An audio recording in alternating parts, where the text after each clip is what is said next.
Open your ears, for which of you will stop the vent of hearing when loud rumor speaks? I, from the Orient to the drooping West, making the wind my post-horse, still unfold the axe commenced on this ball of earth. Upon my tongue's continual slanders ride, the which in every language I pronounce, stuffing the ears of men with false reports. I speak of peace, while covert enmity under the smile of safety wounds the world. And who but rumor, who but only I, make fearful musters and prepared defense, whilst the big ear swollen with some other grief is thought with child by the stern tyrant war. And no such matter? Rumor is a pipe, blown by surmises, jealousies, conjectures, and of so easy and so plain a stop, that the blunt monster with uncounted heads, the still discordant, wavering multitude can play upon it. But what need I thus my well-known body to anatomize among my household? Why is rumor here? I run before King Harry's victory, who in a bloody field by Shrewsbury hath beaten down young Hotspur and his troops, quenching the flame of bold rebellion, even with the rebels' blood. By what mean I to speak so true at first? My office is to noise about that Harry Monmouth fell under the wrath of noble Hotspur's sword. And so that king before the Douglas rage stooped his anointed head as low as death. This have I rumored through the peasant towns between that royal field of Shrewsbury and this worm-eaten hold of Ragged Stone, where Hotspur's father, old Northumberland, lies crafty sick. The posts come tiring on, and not a man of them brings other news than they have learned of me. From rumor's tongues they bring smooth comforts false, worse than true wrongs.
Who keeps the gate here, ho? Where is the Earl? What shall I say you are? Tell thou the Earl that the Lord Bardolph doth attend him here. His lordship is walked forth into the orchard. Please it your honor, knock but at the gate, and he himself will answer. Here comes the Earl. What news, Lord Bardolph? Every minute now should be the father of some stratagem. The times are wild. Contention, like a horse full of high feeding, madly hath broke loose and bears down all before him. Noble Earl, I bring you certain news from Shrewsbury. Good, and God will. As good as heart can wish, the king is almost wounded to the death, and in the fortune of my lord your son Prince Harry slain outright, and both the Blunts killed by the hand of Douglas. Young Prince John and Westmoreland and Stafford fled the field, and Harry Monmouth's brawn, the hulk, Sir John, is prisoner to your son. Oh, such a day, so fought, so followed, and so fairly won, came not till now to dignify the time since Caesar's fortunes. How is this derived? Saw you the field?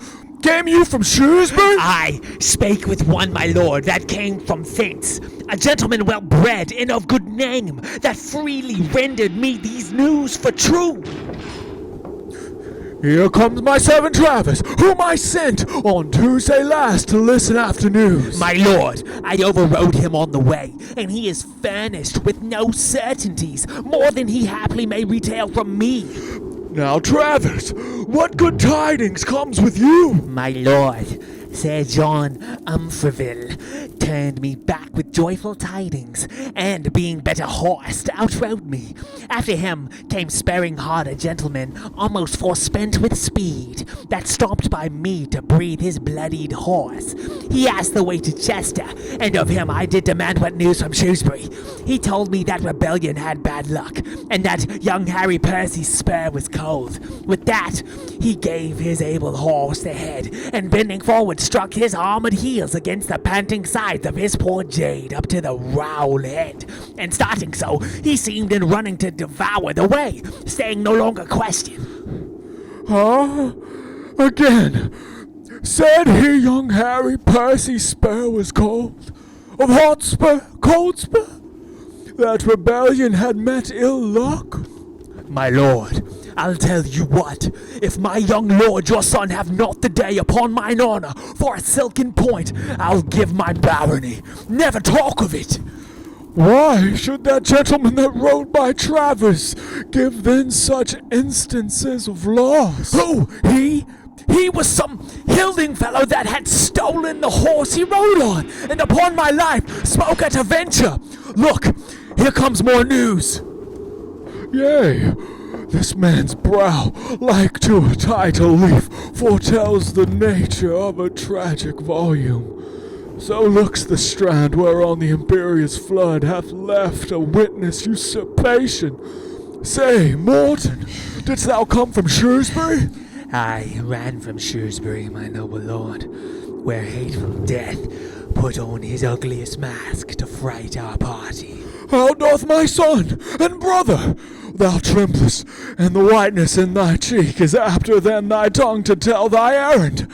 Even such a man, so faint, so spiritless, so dull, so dead in look, so woebegone, drew Priam's curtain in the dead of night, and would have told him half his Troy was burnt. But Priam found the fire ere he his tongue, and I, my Percy's death ere thou reports it.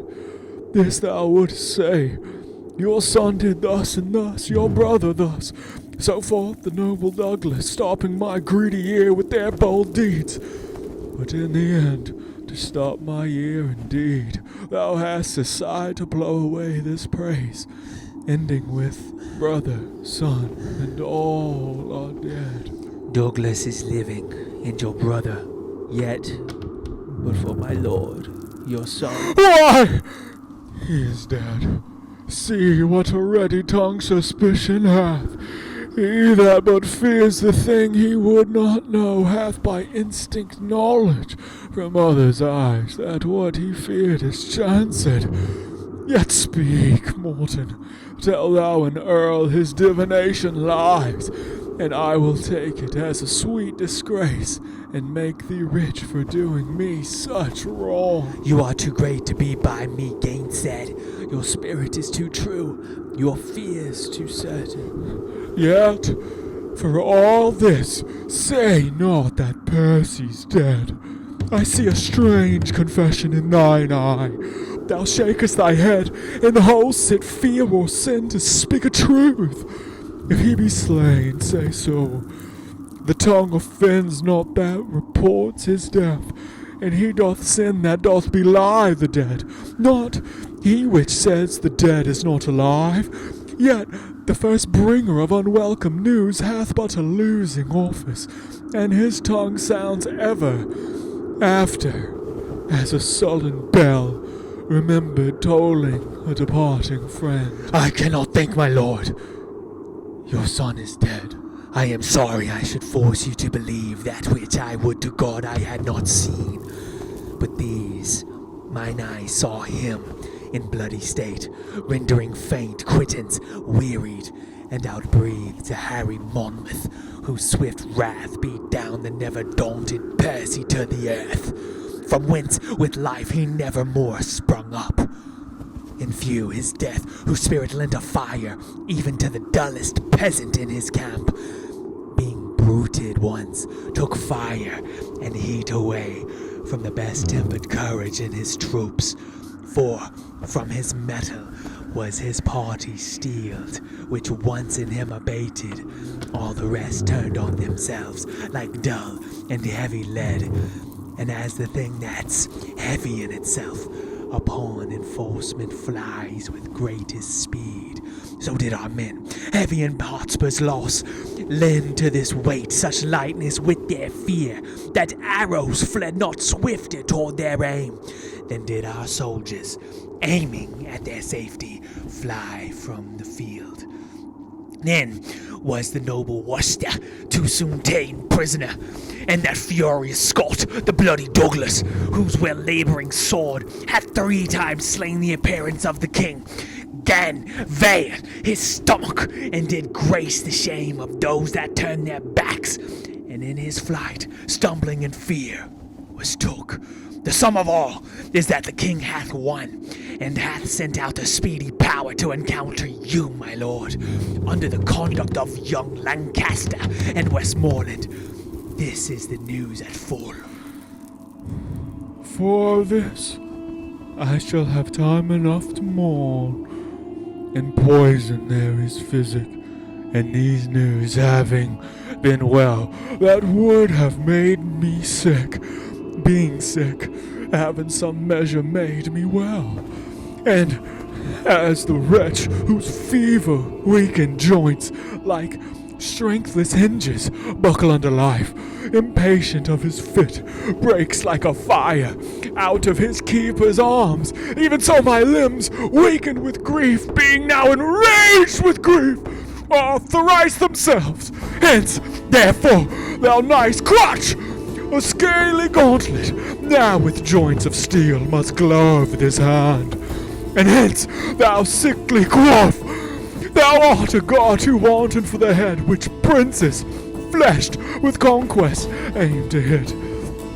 Now, bind my brows with iron, and approach the raggedest hour that time and spite dare bring to frown upon the enraged Northumberland, the Devon Gazette. Now let not nature's hand keep the wild flood confined. Let order die, and let this world no longer be a stage to feed contention in a lingering act.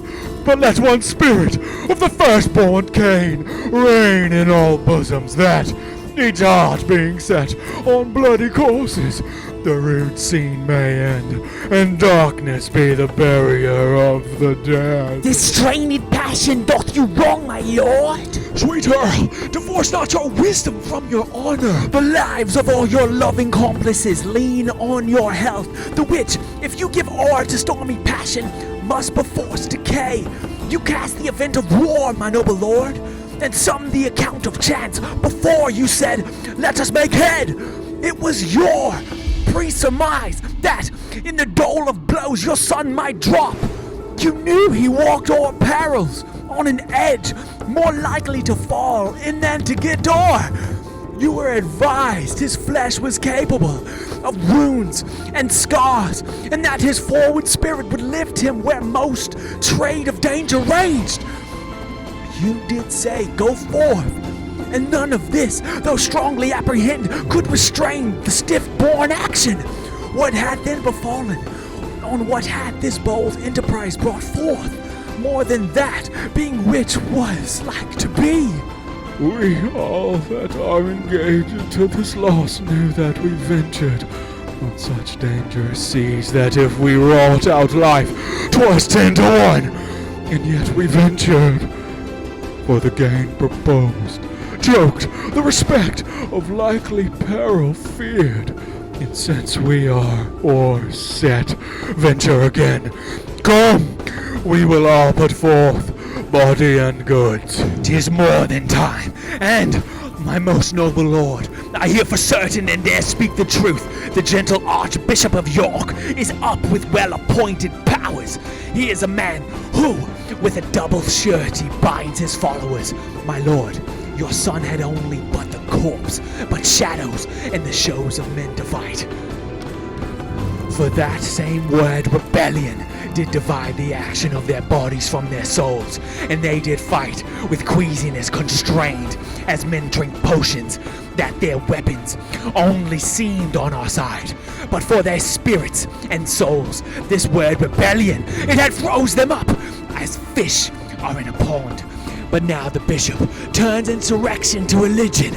Suppose it sincere and holy in his thoughts, he's followed both with body and with mind, and doth enlarge his rising with the blood of fair King Richard, scraped from Pomfret's stones, derives from heaven his quarrel and his cause, tells them he doth bestride a bleeding land, gasping for life under great Bolingbroke, and more and less do flock to follow him.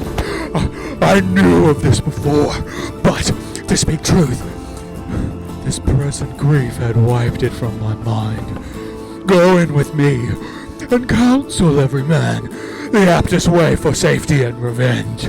Get posts and letters, and make friends with speed. Never so few, and never yet more need.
Sir, you giant, what says the doctor to my water?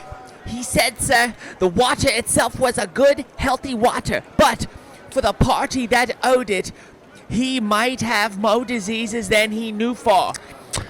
Men of all sorts take a pride to gird at me. The brain of this foolish compounded clay man is not able to invent anything that attends to laughter more than I invent or is invented on me. I am not only witty in myself, but that the cause that wit is in other men. I do here walk before thee like a sow that hath overwhelmed all her litter but one. If the prince put thee in my service for any other reason than to set me off, why, then I have no judgment. Thou horse and mandrake, thou art fitter to be worn in my cap than to wait at my heels. I was never manned with an agate till now, but I will unset you, neither in gold nor silver, but in vile apparel, and send you back again to your master for a jewel, the juvenile, the prince your master, whose chin is not yet fledged. I will sooner have a beard grow in the palm of my hand, than he shall get one off his cheek. And yet he will not stick to say his face is a face royal. God may finish it when he will. 'Tis not a hair amiss yet. He may keep it stiletto, face royal, for a barber shall never earn sixpence out of it. And yet he'll be crowning as if he had rich man ever since his father was a bachelor.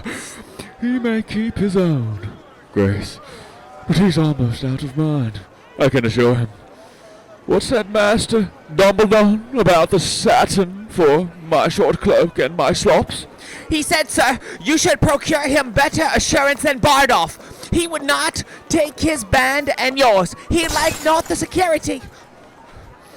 Let him be damned, like the glutton. Pray God his tongue be hotter. A whoreson, Achitophel, a rascally, yea, forsooth knave. To bear a gentleman in hand, and then to stand upon security. The horse and smooth pates do now wear nothing but high shoes, and bunches of keys at their girdles. And if a man is through with them in honest taking up, then they must stand upon security. I had as lief they would put ratsbane in my mouth as offer to stop it with security. I looked I should have sent me 22 yards of satin, as I am a true knight, and he sends me security? Well, he may sleep in security, for he hath the horn of abundance, and the lightness of his wife shines through it. And yet cannot he see, though he have his own lanthorn to light him? Where's Bardolph?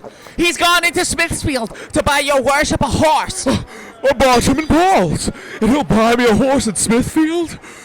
And I could get me but a wife in the stews. I were man, horse, and wife. Sir, here comes the nobleman that committed the prince for striking him about Bardolph. Wait close, I will not see him. What's he that goes there?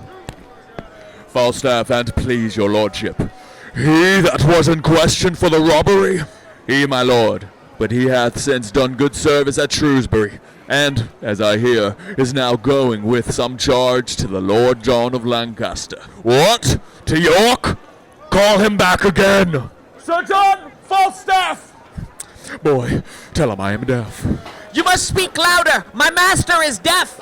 I am sure he is. To the hearing of anything good, go, pluck him by the elbow. I must speak with him. Sir John! What? A young knave and begging? Is there not wars? Is there not employment? Doth not the king lack subjects? Do not the rebels need soldiers? Though it be a shame to be on any side but one, it is worse shame to beg than to be on the worse side. Were it worse than the name of rebellion can tell how to make it. You mistake, sir. Why, sir, did I say you were an honest man? Setting my knighthood and my soldiership aside, I had lied in my throat if I had said so. I pray you, sir, then set your knighthood and your soldiership aside, and give me leave to tell you, you lie in your throat if you say I am any other than an honest man. I give thee leave to tell me so. I lay aside that which grows to me. If thou getst any leave of me, hang me. If thou takest leave, thou wert better to be hanged. You hunt counter, hence, avaunt! Sir, my lord would speak with you. Sir John Falstaff, a word with you. My good lord! God give your lordship good time of day. I am glad to see your lordship abroad. I heard that your lordship was sick. I hope your lordship goes abroad by advice. Your lordship, though not clean past your youth, have yet some smack of age in you, some relish of the saltness of time in you, and I most humbly beseech your lordship to have a reverent care of your health. Sir John, I sent for you before your expedition to Shrewsbury. And please, your lordship, I heard his majesty is returned with some discomfort from Wales. I talk not of his majesty. You would not come when I sent for you. And I hear, moreover, his highness has fallen into the same whoreson apoplexy. Well, God mend him, I pray you. Let me speak with you. This apoplexy, as I take it, is a kind of lethargy, and please your lordship, a kind of sleeping in the blood, a whoreson tingling. What tell you me of it? Be it as it is. It hath it original from much grief, from study and perturbation of the brain. I have read the cause of his effects in Galen. It is a kind of deafness. I think you are fallen into the disease, for you hear not what I say to you. Very well, my lord, very well. Rather, and please you, it is the disease of not listening, the malady of not marking, that I am troubled withal. To punish you by the heels would amend the attention of your ears, and I cannot if I do become your physician. I am as poor as Job, my lord, but not so patient. Your lordship may minister the potion of imprisonment to me in respect of poverty. But how I should be your patient to follow your prescriptions? The wise may make some dram of a scruple, or indeed a scruple itself. I sent for you when there were matters against you for your life to come speak with me. As I was then advised by my learned counsel in the laws of this land service, I did not come. Well, the truth is, Sir John, you live in great infamy. He that buckles himself in my belt cannot live in less. Your means are very slender, and your waist is great. I would have otherwise. I would my means were greater and my waist slenderer. You have misled the youthful prince. The young prince hath misled me. I am the fellow with the great belly, and he my dog. Well, I am loath to gall a new-healed wound. Your day's service at Shrewsbury hath a little gilded over your night's exploit on Gad's Hill. You may thank the unquiet time for your quiet or posting that action. My lord? But since all is well, keep it so. Wake not a sleeping wolf. To wake a wolf is as bad as smell a fox. What? You are as a candle, the better part burnt out. Oh, a cell candle, my lord, all tallow. If I did say of wax, my growth would approve the truth. There is not a white hair in your face, but should have his effect of gravity. His effect of gravy. Gravy. You follow the young prince up and down like his ill angel. Not so, my lord. Your ill angel is light, but I hope he that looks upon me will take me without weighing. And yet, in some respects I grant, I cannot go, I cannot tell. Virtue is of so little regard in these costermongers' times that true valor is turned bear-herd. Pregnancy is made a tapster, and hath his quick wit wasted in giving reckonings. And all the other gifts appertinent to man, as the malice of this age shapes them, are not worth a gooseberry. You that are old consider not the capabilities of us that are young. You do measure the heat of our livers with the bitterness of your galls. And we that are in the wayward of our youth, I confess, are wags too. Do you set down your name in the scroll of youth that are written down old with all the characters of age? Have you not a moist eye, a dry hand, a yellow cheek, a white beard, a decreasing leg, an increasing belly? belly? Is not your voice broken, your wind short, your chin double, your wit single, and every part about you blasted with antiquity? And will you yet call yourself young? Fie, fie, fie, Sir John! My lord, I was born about 3 of the clock in the afternoon, with a white head, and something a round belly. For my voice, I have lost it with hallowing and singing of anthems. To approve my youth further, I will not. The truth is, I am only old in judgment and understanding. And he that will caper with me for 1,000 marks, let him lend me the money, and have at him. For the box of the ear that the prince gave you, he gave it like a rude prince, and you took it like a sensible lord. I have checked him for it, and the young lion repents. Marry, not in ashes and sackcloth, but in new silk and old sack. Well, God send the prince a better companion. God send the companion a better prince. I cannot rid my hands of him. Well, the king hath severed you and Prince Harry. I hear you are going with Lord John of Lancaster against the Archbishop and the Earl of Northumberland.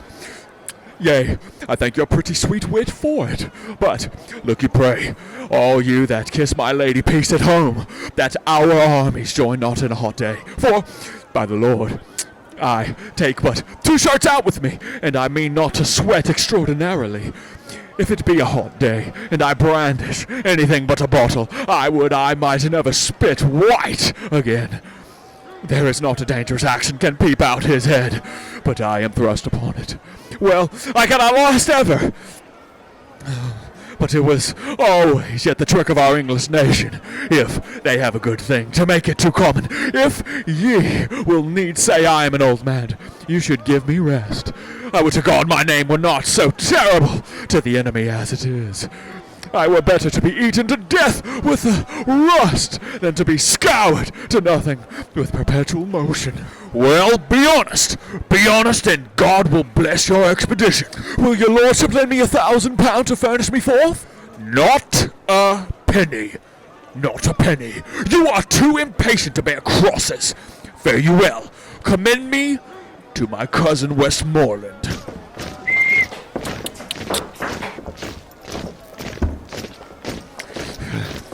If I do, fill up me with a 3-man beetle. A man can do no more separate age and covetousness than can part young limbs and lechery. But the gout galls the one, and the pox pinches the other, and so both the degrees prevent my curses. Boy! Sir, What money is in my purse? 7 groats and 2 pence. I can get no remedy against this consumption of the purse. Borrowing only lingers, and lingers it out, but the disease is incurable. Go bear this letter to my Lord of Lancaster, this to the Prince, this to the Earl of Westmoreland, and this to old Mistress Ursula, whom I have weakly sworn to marry since I perceived the first white hair of my chin. About it, you know where to find me. A pox of this gout, or a gout of this pox, for the one or the other plays the rogue with my great toe. 'Tis no matter if I do halt. I have the wars for my colour, and my pension shall seem the more reasonable. A wit will make use of anything. I will turn diseases to commodity.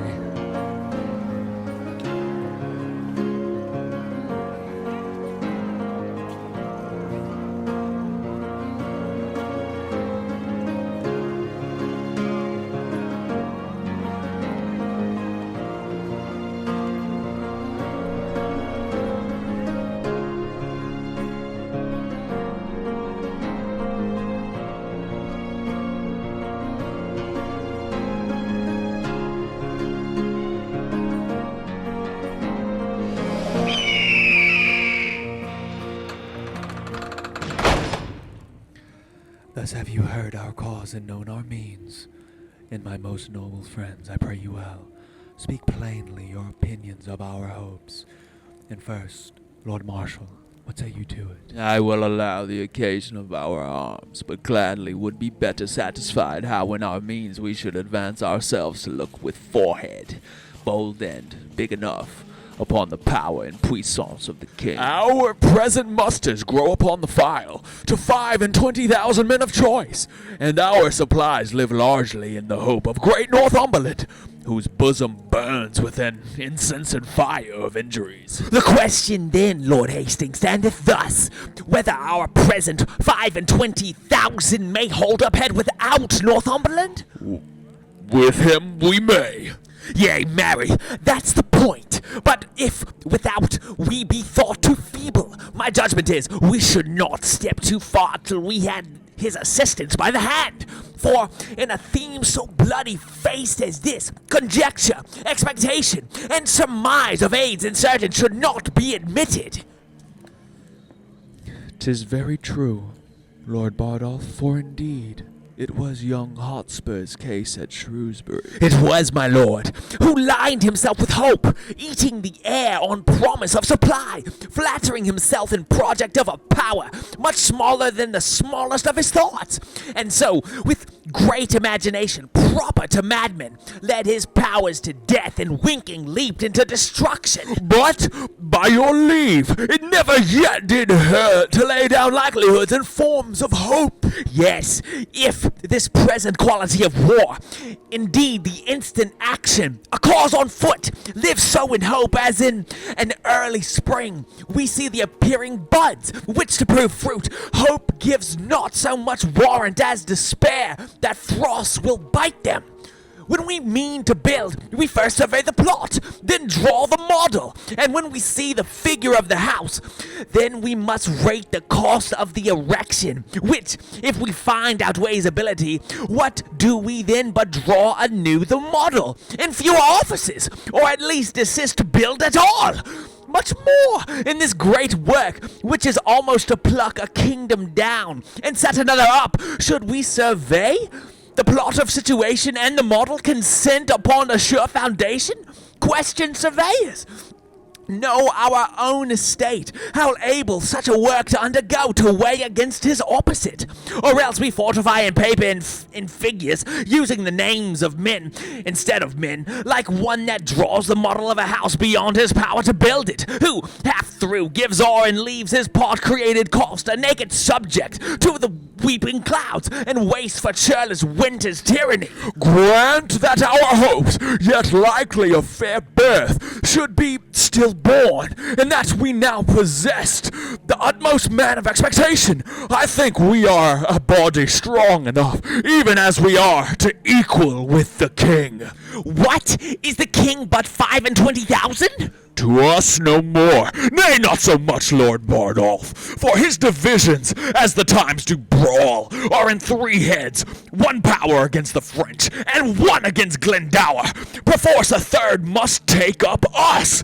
So is the unfirm king in 3 divided, and his coffers sound with hollow poverty and emptiness. That he should draw his several strengths together and come against us in full puissance need not be dreaded. If he should do so, he leaves his back unarmed, the French and Welsh baying him at the heels. Never fear that. Who is it like should lead his forces hither? The Duke of Lancaster and Westmoreland against the Welsh, himself and Harry Monmouth. But who is substituted against the French?